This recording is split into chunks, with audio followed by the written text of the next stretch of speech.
First time in history, white deaths outnumber births in the United States. The deaths of white people outnumbered births for the very first time in U.S. history, the Census Bureau revealed on Thursday. It predicts that significant drops in birth rates and versus death rates will be regular by 2025. They said here they saw a decrease of about 12,400 people out of 198 million non-Hispanic whites in the country. Demographers have pointed out that no other racial group in the U.S. experienced a similar drop. Such a natural decrease within the white population is the first of its kind. It's a natural decrease. That's funny. It was not even observed in the U.S. during the wars or depression, the Washington Post reported.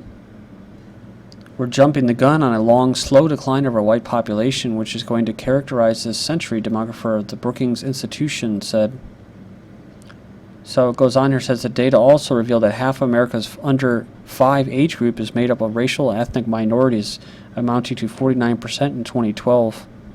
It says here, if the current growth continues, then the whites in the under 5 group will become a minority in 2013 to 2014. The Bureau also predicts that in just 5 years, minorities will become the majority of children under 18. And after that mark, the total white population will start to significantly decline as aging baby boomers will start dying. So, and that's what I say too. I mean, I don't know how much you can really do about it. Most of the damage has already been done. Even with my grandparents that came over, and my grandparents were actually born here, but their parents weren't. And it was even a big deal for like my Irish grandmother to marry a Swedish grandfather, because he was Lutheran and she was Catholic. I mean, that was a big deal. But now that's not even taken into consideration. And those people that kind of like not condemned it, but looked down on that stuff, especially race mixing, is those people, they were looking out for their race. They were looking out for their people, but now they would be looked upon as, non-progressive racists. So like my parents in the baby boomer generation and their parents, I guess they'd be, I don't know what they would be considered, maybe the baby boomers too, but people that were in World War II, they didn't really think about that stuff, Now there's the younger generations, the generation whatever X and Y and millennials that, we're concerned about this, and now we have to face the politically correctness of trying to talk about this. Look at this. One reason is women with college degrees are choosing careers and postponing getting married and having kids until at least late in their 20s, since it shows that if women have children later in life, they will opt to have fewer of them or be unable to have more. So it says here that white women are more likely to be childless than Hispanic or African American women. Of course, the recession, as they call it, had impact on birth rates as more white women believe they could not afford to have more kids. Who does affirmative action help most? White women, they say. So Sally Cohn argues that Abigail Fisher has little room to complain. The Supreme Court is about to hand out a major decision on affirmative action based on the case of Abigail Fisher, who claims she was denied admission to the University of Texas because she's white, which is kind of ironic, says Fisher is exactly the same kind of person affirmative action most helps in America today. Studies have repeatedly shown that white women have benefited disproportionately from the policies compared to people of color, which I say is a bunch of bullshit, because I've said personally I've had experience that my family members who happen to be white, they were valedictorians and, academic decathlons, smart people, and they were denied help. And it's not like we were making a lot of money. We were like in a lower middle class bracket. Successes of white women make a case not for abandoning affirmative action, but for continuing it. Says women still face workplace challenges, but black people face perhaps greater challenges, one study found. So yeah, this is a landmark equality case, at least that's what they're calling it. They said it's going to decide whether to pull back on the 1960s era remedies for racial discrimination that critics say have outlived their need. One case tests a race-based affirmative action policy at the University of Texas gives an advantage to black and Latino students at the expense of some white applicants. Another case could end part of the Voting Rights Act of 1965 that puts the South under special scrutiny for its law on voting in elections. They will also decide for the first time whether to extend equal rights to gay couples who are married and to gays and lesbians who wish to marry. Next up, Supreme Court says states may not add citizenship proof for voter registration. States may not require additional proof of citizenship on federal forms designed to streamline voter registration procedures. The Supreme Court ruled on Monday, followed by why elites love illegal immigration, their cheap labor. So it goes on here and it says, when it comes to immigration reform, the real divide lies not between Republicans and Democrats, but between elites and non-elites. For the corporate echelon, creating a guest worker program and granting amnesty without worrying about securing the border first ensures continued access to millions of cheap laborers from Latin America. The financially forgotten generation, economically raising the millennials in a debt-strapped financial world. Over half of millennials have no savings, so those who are roughly 18 to 34 years old are growing up in financial shadow of their baby boomer parents. This group of Americans is more diverse in what they perceive to be a good quality of life. They prefer to live close to work and shopping. They are not big on suburbs, and many are massively in debt. It seems to go against the grain of what we expect. The future generation of Americans will have it financially tougher than the current generation. It says student debt is a large burden for many of these millennials, now over $1 trillion, continues to be the fastest growing segment of non-housing related debt. 87% said they don't have enough money to start saving, and 81% want to pay down their debt first. Home ownership rate for younger Americans has fallen since the housing bubble popped and has yet to recover. And then they have median net worth. They have the 35, which is the yellow, and you can see it going down from 1984 to 2009. So this isn't just Walmart. This is what I talked about temporary work and part-time. Most of the jobs that are being created are part-time work, low-wage jobs. Talking about Obamacare, I was saying how it's going to actually create an uptick in or a downturn in unemployment numbers. It'll be good for that, but that's only because they're taking people and they're either letting them go or cutting their hours, and they're hiring other people to fill that, so they don't have to pay benefits, whatever. Obamacare is turning Walmart workers into temporary workers. My friend, he just referred to it as a flexible workforce. That's what it's called now. I see it as basically three classes. You got the flexible workforce, the low-wage temp jobs. Then you got the ones in the middle, which are like rail workers, which get paid about $80,000 to $100,000. Cops, teachers. Believe it or not, garbage men. There's these jobs out there that man, you got to take all kinds of tests. I've heard of these stories from people, friends and family, where they have to give blood tests. They have to go through like 10 interviews. I mean, it's like highly competitive just to get a job that you probably get maybe like 15 years ago easily.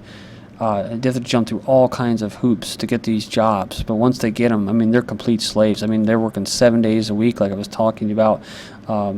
They're really riding and working them, getting everything they can out of them. Of course, this comes on the after what? The quote recession, or what I call the wealth consolidation operation of 2008, where income inequality just grew, right? Skyrocketed. And a lot of that wealth was never really trickled down. What that did was it created a pool of very, very desperate workers who would be willing to work harder, work longer for less. So you got that middle class, that middle part that I was telling you about, that are willing to basically sell everything to get these jobs, and then of course you got the elites, the bankers, the lawyers, the doctors. But see, what the doctors and the lawyers don't understand is that their job is under threat too. You know, everybody, no one cares. It's like generational warfare, just like everything else, gender warfare. It's just pitting everything and everybody against each other. And so, you know, in the middle class of whatever they're, rail workers or garbage men, I mean, these people were willing to sell their souls to get these jobs. They want to live like the elites. They want to have these brand new, big, honking, brand new trucks and these new houses and go on vacations and stuff like that. In other words, they want to keep living the lifestyle or standard of living that they had before, as in that lower class. So the lower class now, that's why it's like vacation, that ain't going to happen anymore. You know, new cars, that's not going to happen anymore. But that top tier class of doctors, you know, surgeons and lawyers, think about it. The surgeons are already being replaced by robotics. You have nurses now being replaced by robots. Prison guards being replaced by robots. Again, prison guard would fall into that middle class. big benefits, high pay, cushy, not cushy job, but a definitely secure job. And then, of course, you have lawyers, like in Star Trek, they were actually using computers to carry out the judge, the jury, and the counselors, the lawyers. So that's where it's going. Even they're under threat, but they won't give a shit until it's their job on the line. I rambled on there, but I have some extra time here because of that Windows crash and everything crashed. So I only have so many articles this last video. But it says here that Affordable Care Act, Obamacare opponents warned it would happen, but now there's mounting proof that full-time employees are being replaced with part-timers, at least at the retail industry, where Walmart is focused on keeping the majority of workers on part-time hours only. U.S. producing abysmal low number of primary care doctors. Despite a shortage of U.S. primary care doctors, less than 25% of new doctors go into the field, and few still work in rural areas. It says here that the study's finding raises questions about whether federally funded graduate medical education institutions are meeting the nation's need for primary care physicians. Well, it's easier just to import Chinese and Indians and have them work for free like they do the interns that are here in the United States.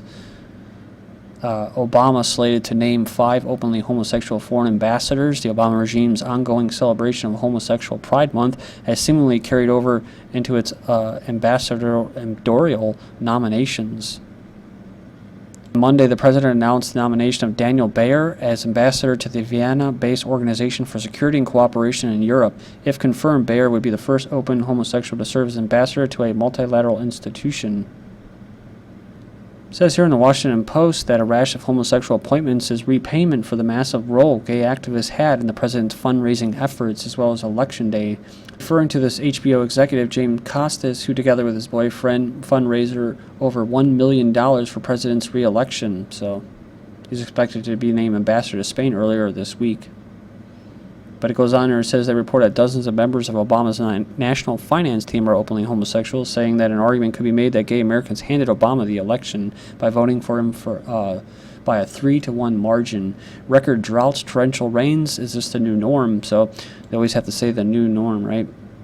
Heavy rains and major flooding have upturned states from Florida to the Midwest and up and down the East Coast, causing havoc for millions of people, turning the driveways into a roaring creek.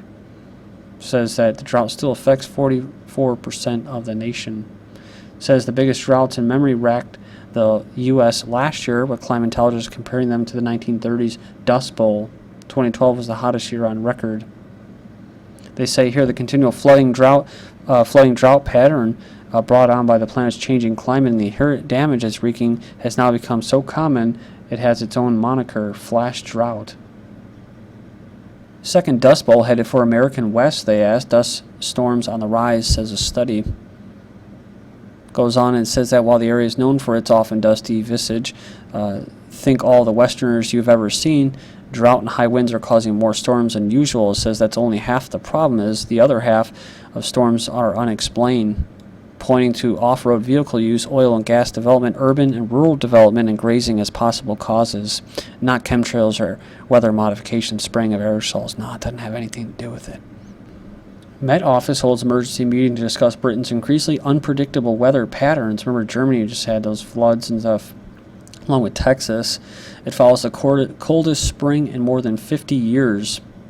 The weather has been so unusual the past few years that the Met Office is concerned that the repercussions of climate change may already be upon us. They're concerned by a sequence of increasingly strange weather in the UK, which includes the coldest spring of 50 years this year. And that's what I'm saying. It's not just weather modification. I think that we are heading into a cooling period / ice age. So, I think that personally that they can only spray so long to combat that cooling. So when you see cooling, that means that it's probably should be about another 10 degrees cooler, 5 degrees cooler, had they not been spraying. But they like to like to equate geoengineering and weather mod with cooling, combating climate change or global warming, but they're actually creating a lot of this warming. It says here that the coldest spring in 50 years this year, followed by the wettest summer in a century last year, as well as droughts and the prolonged winter. So it says it's called an unprecedented meeting of experts to discuss Britain and Europe's increasingly unpredictable weather patterns in a bid to determine if they represent a fundamental shift as a result of climate change or simply come down to variable weather. Again, they won't talk about spraying of aerosols. They'll talk about the declining the Arctic sea ice, but they won't talk about the growing record size Antarctic sea ice. Wouldn't keep my hopes up about this meeting. Not much is really going to come out of it, because if you don't ask the right questions, you're not going to get the right solutions. Thank you.